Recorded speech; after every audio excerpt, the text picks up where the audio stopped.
What is going on, guys? Dakota from D. Caldwell Photography. I hope you're having a fantastic day so far. In this video, we're going to be talking about the brand new Sigma 24mm F1.4 lens, and this thing is a freaking beast.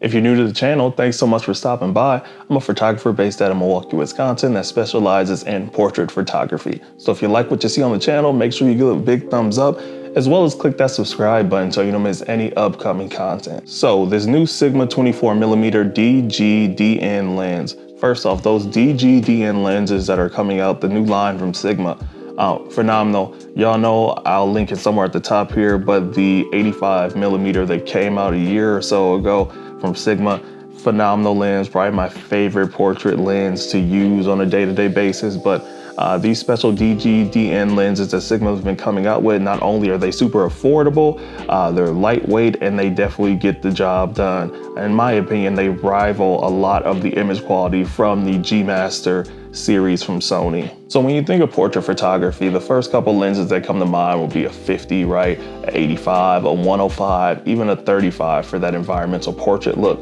right? A lot of the times you don't tend to think that 24mm can be used for portraits. And you know, it depends on what you're trying to do. But if you're trying to tell an even bigger story than what a 35mm lens can offer, then the 24 is a good option for you. You have to be careful when using a 24mm lens though, 24 and lower, just due to the closer you get to the subject, like with the 35, it causes a ton of distortion on your subject's face, or it makes different parts of their body look a lot bigger than the other.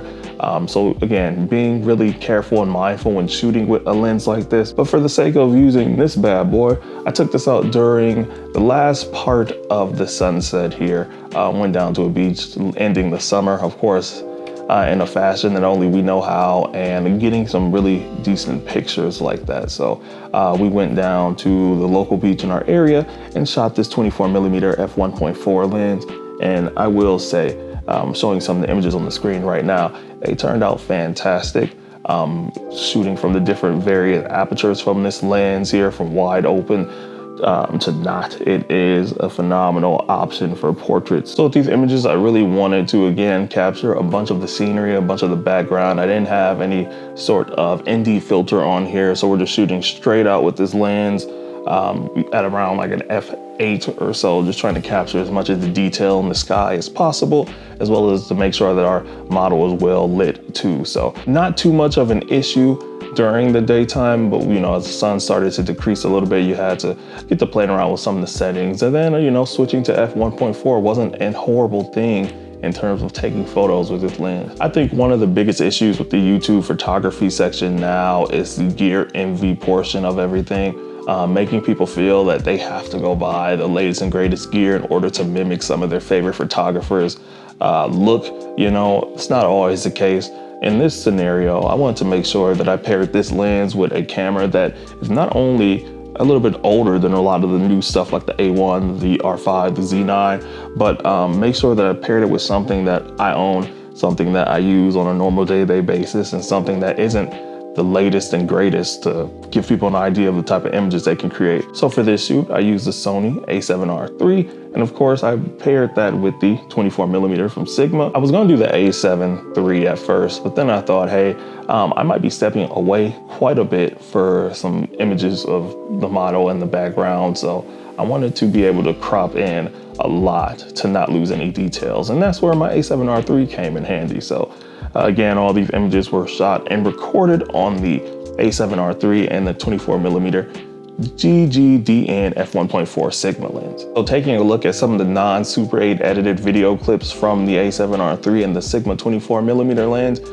great combo. I really love how the things turned out. And of course, the A7R III does have that crop and when you are recording, so in 4K. So not that big of a deal. You just have to compensate with maybe moving a step back or so to make sure everything was properly in frame.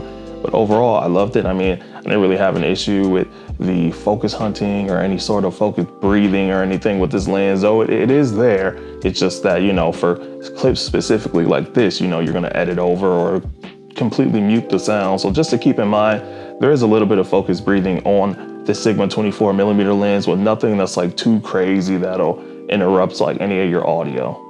So like I alluded to earlier in the video and in a lot of my videos here, the Sigma line produces some really awesome quality lenses that are as well as very, very cheap. And that is the big portion of a lot of things today, is you're trying to find the best value on something that isn't gonna break your pocket completely.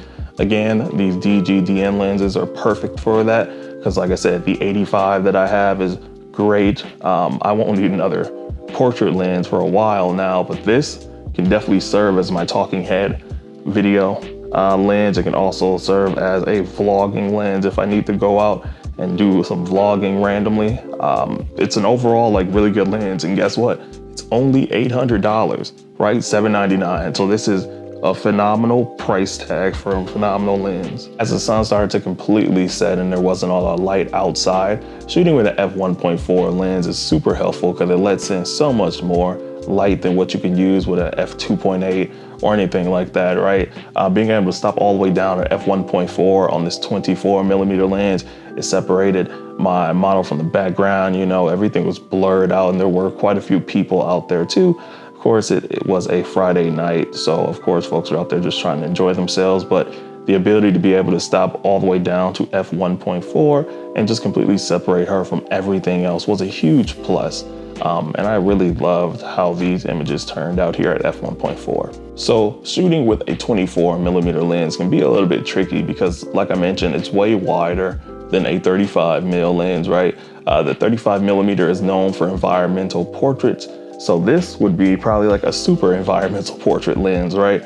You're shooting this, you wanna make sure that your subject is in the middle of the frame. That is the biggest key component in my personal opinion, making sure that they're in the middle of the frame evenly, just so not only the images looks nice, is composed well, but it just makes framing the subject so much easier when you're having them right in the middle, whether you're shooting in vertical or landscape mode. Also too, for the 24mm lens, when shooting portraits with this, you can play around with negative space as well. A lot of the time, I'm not too much of a fan for negative space when shooting with longer focal length like the 85 or the 105. It's already tight, and I just want my subject to be like right, just tightly in frame there evenly. But with here, because there's so much room and background and environment, you really want to go ahead and play around and experiment with some of that negative space to see what type of images that you can get. Overall, guys, this thing, again, price point $800. Again, it could be used for a talking head shoot. It could be used for vlogging. It could be used for portraits, as we just saw in this video here. I love this lens. I might actually get one of these. We'll see. You know, need versus wants, right? You know, you're testing gear and you start getting the feeling, do I actually need this or do I want it? So the 20mm that I have from Sony, the f1.8, I like that a lot, but it might be a little bit too wide for me. At least I haven't encountered a situation where I need that much length, and the 24 is a nice stopping point for that. So, you know, maybe we'll trade it out. We'll see. As always, guys, thank you so much for watching. I appreciate you as always. Let me know in the comments what you think about shooting portraits with a 24mm lens and what you think of the new Sigma DGDN 24mm f1.4 lens. They also came out with a 20mm version as well, a newer one. So we might check that out here on the channel as well. We will see. But as always, appreciate you guys. Go ahead and give this video a thumbs up if you enjoyed it, as well as click that subscribe button if you aren't a subscriber already. Thanks again. I'll catch you on the next one. Peace.